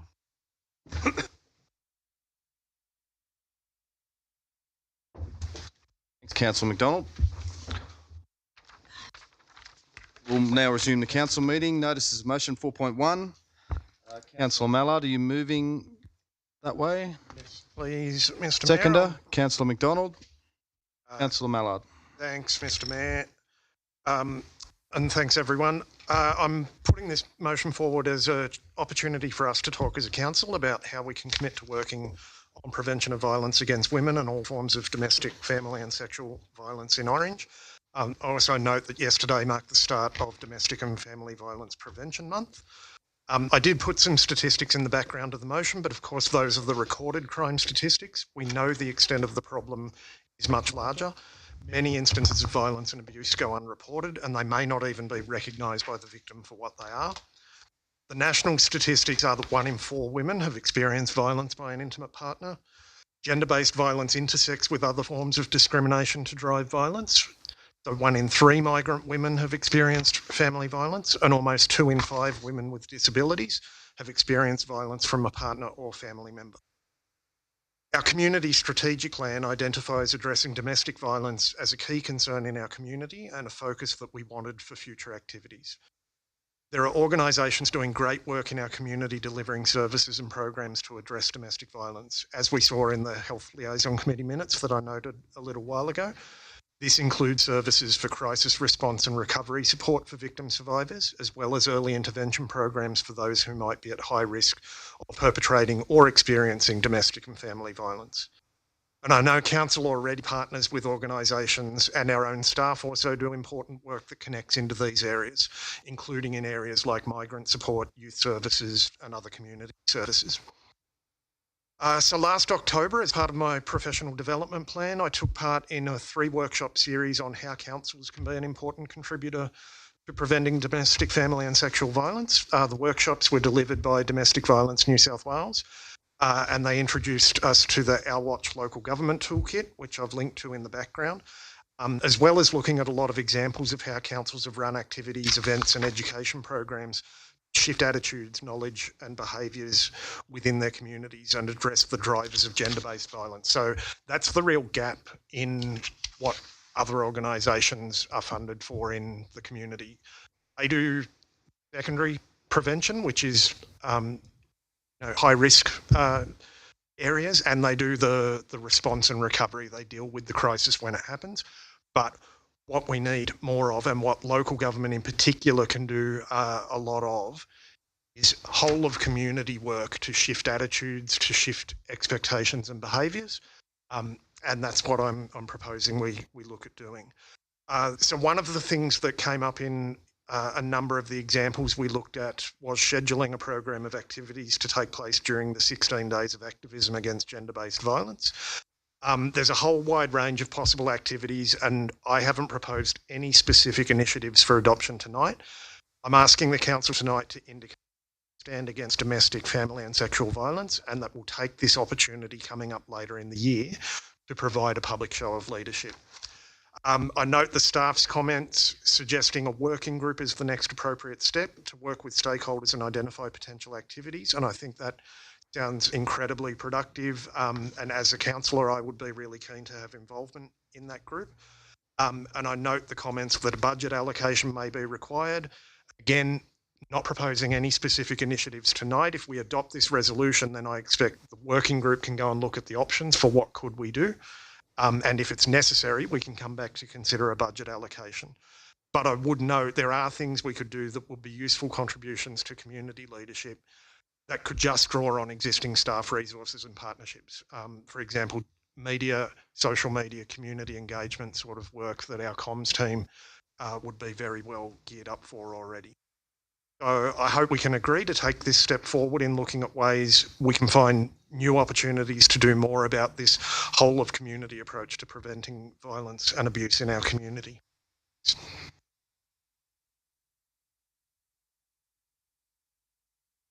Oh, sorry. Councillor Peterson. Yes, thank you, and certainly I support the motion from Councillor Mallard.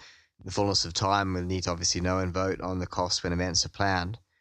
At the Health Liaison Committee meeting that I chaired this morning, the Council's response to the scourge of domestic violence was discussed. A recommendation will follow, but some ideas, which could be activities that staff could consider, would be banners at the town entrances stating that domestic violence is a crime. Domestic violence is not tolerated in Orange. The committee thought that advertising material on the issue on jerseys of local sporting clubs could be considered, and encouraging and facilitating speakers at community group events, activities that might fit what David is talking about. Councillor Powell. Yes, thank you, Mr. Mayor. I want to thank Councillor Mallard for bringing this vital point to notice. My background is I've worked for many, many years as a White Ribbon Ambassador and have supported, even in Orange, the Housing for Plus arm, making sure there's safety in relation to domestic violence against women specifically. And I agree that this is epidemic, and we need to take a front foot on this.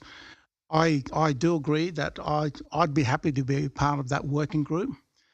In my role, in my previous role, working across Western New South Wales and all those communities out west, including around Gentleworth, providing programs, providing education in relation to the impact of those perpetrators and also the victims.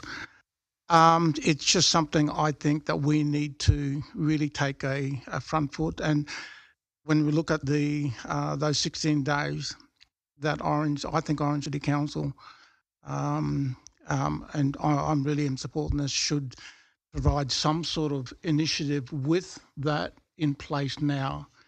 There are a lot of programs out there in place. I know the police have got programs out there in place at this point in time. I think if we can work collaboratively in relation to providing some sort of education and a community, and I want to echo even what Councillor Peterson already reckoned there too, within the sporting clubs. We've done it many times around when I was part of the White Ribbon and having the sporting clubs, having all of these amazing services in our community to be a part of this initiative. We can only deal with it as a community and education. I think the last data that I'd read that Orange was leading Bathurst. We do not want to be proud of that aspect when it comes to violence against gender violence or violence against women. That is something we should be, as community leaders, take a front foot and stand up against this sort of aspect of it, provide education and provide a leadership in this community. Thank you. Councillor Whitten. Thank you, Mr Mayor. I speak in support of the motion. And I believe that whatever we do in that 16 days, we should be leaving a legacy that stays with the city every day of the year forever, right? So I'd like to see, along the lines of what Councillor Peterson said, that there should be some signage coming into town or even signage in town that reiterates the message to the community every day that we don't tolerate domestic violence in any shape or form. So whilst it's great to have 16 days, about how do we leave something as a legacy that we build during that 16 days that's there for every day. Councillor Duffy. Thank you, Mr Mayor. I'm going to support the recommendation, but when the report comes back to council, can we have what existing organisations are out there? And I did notice that Councillor Mallard spoke about, Councillor Powell spoke about the sporting organisations, and I do recall that I think the rugby league players, Hawks, the Sims, the Orange City, and all those people ran a television campaign and a social media campaign saying that domestic violence is not. I think it was a group initiative. I think it was Group 10 and Group 11. 10 and Group 11. Yeah. It was a joint thing by everyone. Yeah. So I fully support it 100%, but I just want to know what information's out there for people to come where to go and what to do, because I don't want to think that we're going to try and reinvent the wheel or whatever the case may be. I think everyone needs to know what's available and all those type of things there, not only in domestic violence but other things as well. Councillor McDonald. Thank you, Mr Mayor. Look, this is a topic that is incredibly personal for me. I'm a survivor twice over of domestic violence.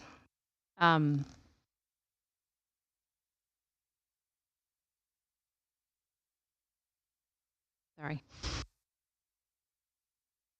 Harder than I thought it was going to be. We don't talk about it. We're getting a lot better in society at talking about mental health. There's still a stigma around that, but DV, we're nowhere near that. Domestic violence is not just physical violence.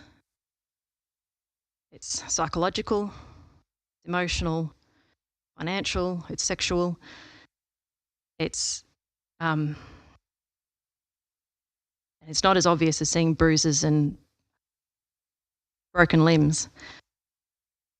And I heard a comment today from someone who said that women aren't just the victims, but no, they're not. But predominantly women are the victims more than men. Women are significantly more disadvantaged, given that we are the ones who are predominantly the raisers of children. We take our time off work. We have maternity leave. We lose income from that. We have less superannuation when we retire. There's also the gender pay gap. This isn't a simple, obviously, certainly not a simple thing to fix. I applaud Councillor Mallard on this because this is something we need to raise awareness of, as Councillor Whitten said, not just 16 days, but every day. I'm getting better at talking, I wouldn't think it, but I'm getting better at talking about my experience because I feel like the more we encourage people to tell their stories, the more people will realise that it's everywhere. So I absolutely wholeheartedly support this, and anything that we can do to just destroy domestic and family sexual violence, anything gendered violence. Thanks, Councillor McDonald. Councillor Greenhalgh. First of all, I'd like to thank Councillor McDonald for sharing. That was very brave of you. I support this 100% as well. Being involved in sporting clubs, you see a lot of things with families. But I think, like, the figures are harrowing. Like, 43% of all New South Wales murders in the last 5 years to December 2021 were domestic violence related. That's a lot of people that we could have saved through prevention and awareness. And I truly believe the education around this needs to start at school. It needs to start with our younger generation because, you know, if those kids are exposed to it at home, they think that's the norm. So then chances are, as they grow up, they think that's acceptable behaviour to, you know, treat their partners with. So I agree, and I thank Councillor Mallard for putting this motion forward as well. I think it's very important, and it's something that, you know, we should all support. Anything we can do in our community to protect people, whether they be male, female, children, adults, Indigenous, non-Indigenous, I think it's something we should definitely support. Thanks, Councillor Greenhalgh. Councillor Floyd. Yeah, thanks, Mr. Mayor. Yeah, I'm 110% behind this as well. I was speaking with Councillor Mallard earlier on, and I thanked him downstairs for this notice of motion tonight. The main thing that really does stick with me is this word crisis, and it's something that not everyone really knows about, I don't think. As Councillor McDonald just said, it's not about the bruises and this sort of stuff and the black eyes and whatever. And most people don't really realise what is going on. And that's why I say that this certainly is a crisis, and anything we can do, certainly the 16 days is a good start. But we certainly need to move on with this as well, and not only for the 16 days, but I really don't think people realise that this is as bad as what it is. And we certainly need to take some positive steps to help wherever we can. And I think this certainly is a good start. I also believe there certainly is no magic cure for this. We're not going to fix this overnight, but the more we delve into this and look into the situations and how we can help, the faster we get to a cure, if you could call it a cure. We've got to look into it. We've got to go throw ourselves right into it and get stuck into this. It's a really good nomination by Councillor Mallard, and I thank him for it. Thanks, Councillor Floyd. Councillor Miletto. Thank you, and I certainly support the motion. I think one thing which does come to mind, and I think what we shouldn't be proud of, is the fact that we are ranked 11th in the state, domestic violence. I think it's no coincidence. We look at Orange, Gamble, 38 million a year, 780,000 a week for a city of 40,000 people. My understanding is that some of the hotels are paying overs because knowing how much gambling goes on in this town. That's only anecdotal information which I've been provided, but because of spend. Now, I think it's unacceptable. We talk about awareness. Creating awareness is one thing, but prevention is another. It's certainly unacceptable that we that we have those figures that we do. You know, it's okay to talk figures, but talking figures is one thing. But being a victim of this scourge that we see called domestic violence is another. When we talk about how council can contribute, I guess what I'm curious to know is council staff, what expertise does our council staff have which can assist addressing or assisting these concerning issues? And would council staff be able to value add to what is already being offered? So I'm assuming that council staff can adequately address some of the issues with their own staff, but what expertise or professional expertise do they have which could value add what's already being offered in other areas? Curious to know. Mr. CEO, Mr. Fill-in CEO. Yeah. Chair, if I may.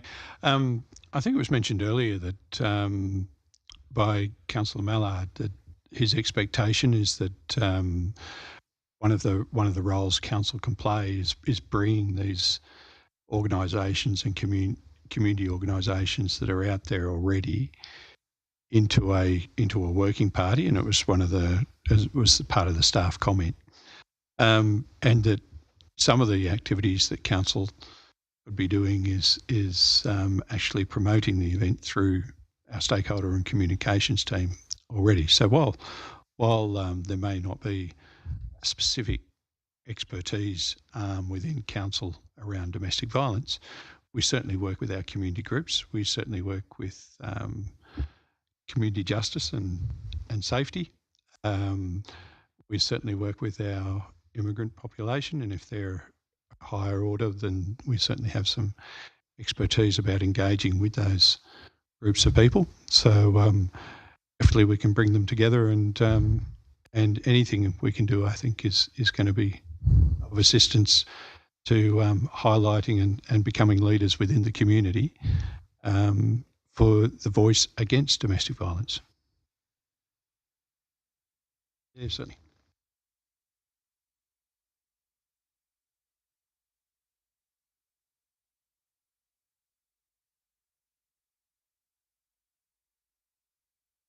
Through you, Mr. Chair, I think the other expertise we actually bring to council is a deep expertise in sharing a message, amplifying a campaign, leveraging social media, taking the actions from the White Ribbon Foundation and leveraging that and coordinating activity across our stakeholder group so we can make the voice very, very big.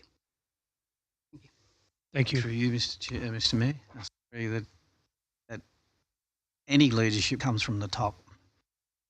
We are the leadership of this city, and exactly what the director just said about messaging. If it's coming from us as the community leaders, that carries a lot of weight in the community, right? People. Councillor Kinghorn. Thank you, Mr. Mayor. A few things. I just was going to say just exactly what Councillor Whitten said, and part of that is that every single one of us needs to be standing up and saying this is not okay. We come from a range of backgrounds, and that's part of the awareness project, is having high-profile people and leaders from all parts of the community standing up and saying this has got to stop, and helping to find ways to actually do that on a practical level. The way to reduce stigma is to increase awareness and encourage people to talk about things. One of the things that we talked about in the Health Liaison Committee meeting this morning was the fact that there isn't a big socioeconomic link. It's not just the people who are poverty-stricken who do this. It's all over. A wide range of people are impacted by this. And part of the role of awareness and standing up and saying this is not okay is to reinforce to those people in the community who think that, why doesn't she just leave? That's a really important message, because for people who haven't dealt with it, and it's the logical thing, well, you don't like it, then go. But it's a really complex psychology involved in that, and it's just not that simple. And if we can get people to understand that, then they might be a little bit more supportive about trying to find ways to help both the victims and the perpetrators who obviously need help as well. So obviously happy to support this, but I think every single one of us needs to be standing up there and saying, not okay. Thanks, Councillor Kinghorn. I'll concur with everyone's comments here. I think bringing all these organisations together so people can access help and know where to go to get help is very important.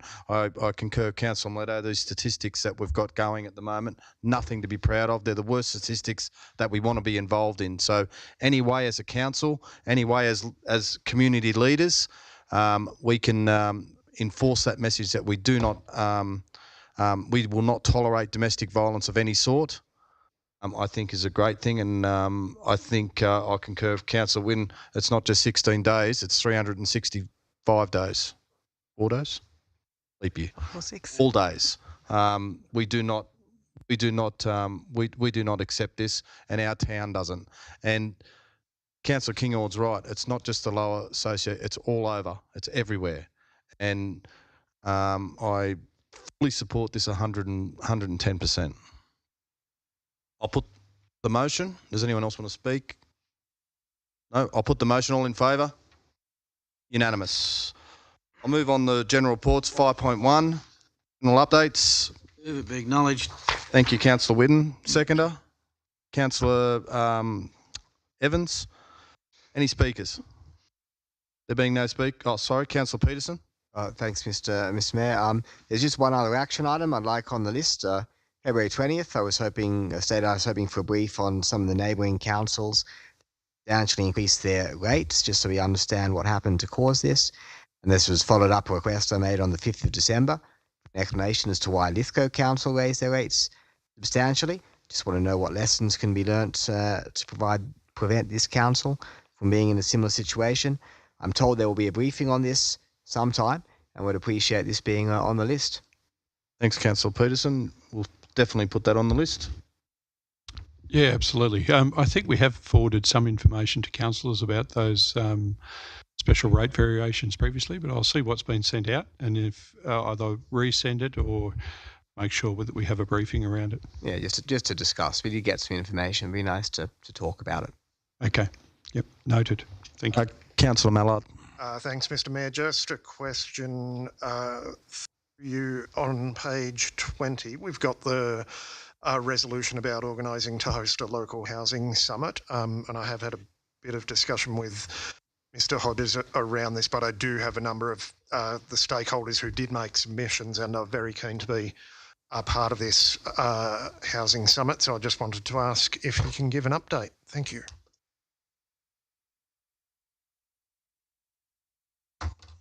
I reckon you should stay up there. The directors should stay up there since we don't have a packed audience, so you don't have to keep walking. For the health. Thank you, Mr. Mayor. Thanks for the question. Kind of held up a little bit in where we want to be with the regional housing strategy on the state government's put out, and they're making them, or they're bringing them in all over the whole state. Key part of so our region is Blaney, Cabonne and Orange. Holding off to try and dovetail in with them for the moment. I was speaking to them again today, finalising some tours in Broken Hill and Cobar and Wilkenya at the moment.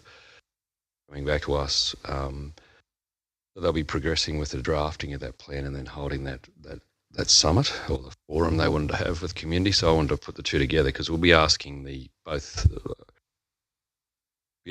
same stakeholders to come in and talk about very similar things. So I'd rather just have the one event. I'm just not sure where that is going to be with them because it was supposed to be last month. They did tell me they'd be coming back to have the forum, but just haven't got there. So as soon as I get a date, I'll certainly let council know, or even as it gets closer. Not exactly sure, but I know it's a priority of the government to get them out quickly. But they were talking to me today that they were looking at finalising the draft programs, or the draft documents, for us. Thank you. Councillor Whitten. Thank you, Mr. Mayor. Just a question through you to the acting CEO. Page 18. This was raised with me on Anzac Day. I suppose that was very timely. The motion that was put forward in 2021 Orange City Council consult with appropriate organisations to investigate the commissioning and installation of a bronze statue as a tribute to families who have lost family members in the service of their country. And it was asked for a report of findings to be brought back to council. Just wondering how that's. I'll take that one on notice. Thank you. Any other speakers? Councillor Duffy. Thank you, Mr. Chairman. Mr. Mayor, sorry.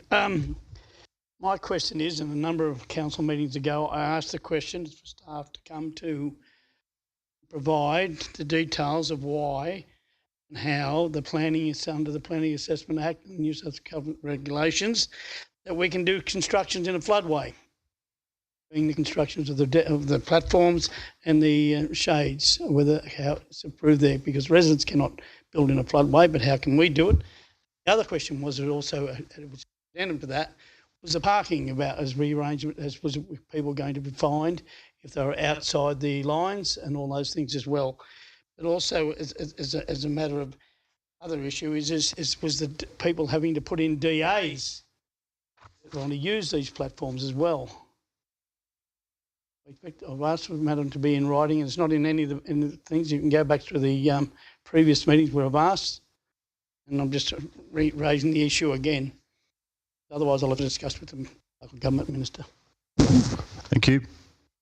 Noted. Thank you. Any other speakers? I'll put the motion. All in favour? Against?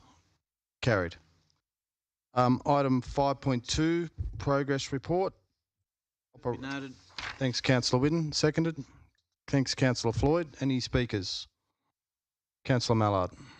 Thanks, Mr. Mayor. Just wanted to make a comment on, I think the majority of the red traffic lights are pages 72, 73 and 74. I do note this is a report up to December last year, and these are on the very important issues of climate action, emissions reduction and related things, electric vehicles and renewable energy. It is very good to note that the Sustainability Officer vacancy has been filled. We have a great new Council Sustainability Officer working in the position, and looking forward to this Friday, the next meeting of the Environmental Sustainability Community Committee, where he's going to provide a bit of a report on what he's begun working on. Thanks. Thank you. There being no other speakers, I'll put the motion. All in favour? Against? Carried. The Acting Chief Executive Officer will now advise that the Council, if any written submissions have been received relating to any item advertised for consideration by closed meeting at Orange City Council. No such written submissions have been received.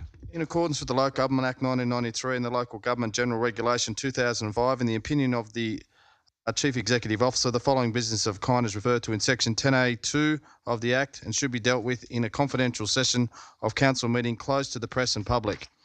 6.1 Submission reduction, 2nd of May 2023 is classified confidential under the provision of Section 10A/2 of the Local Government Act 1993, which permits the meeting to be closed to the public for business relating to Section E, information that would, if disclosed, prejudice the maintenance of law. Can I have someone move that we go into close?